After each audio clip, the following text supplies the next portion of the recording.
বাংলাদেশের চলমান কোটা আন্দোলন ও সরকারের নেওয়া উদ্যোগের প্রেক্ষিতে দেশের চলমান পরিস্থিতি সম্পর্কে সংবাদ সম্মেলন করেছেন আওয়ামী লীগের সাধারণ সম্পাদক এবং সেতু ও যোগাযোগ মন্ত্রী ওবায়দুল কাদের।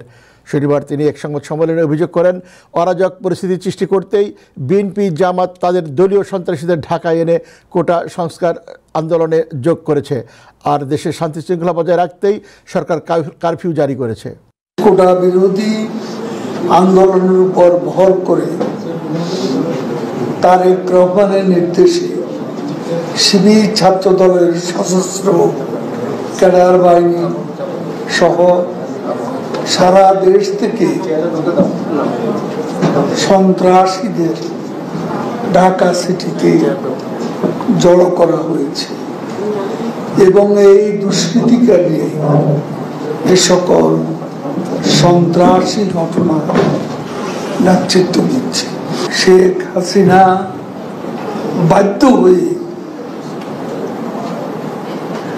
এই ব্যবস্থা নিয়েছেন। আমরা দেশবাসীকে ধৈর্য ধরে সরকারের প্রশাসনকে সার্বিকভাবে সহযোগিতা করার জন্য অনুরোধ জানাব।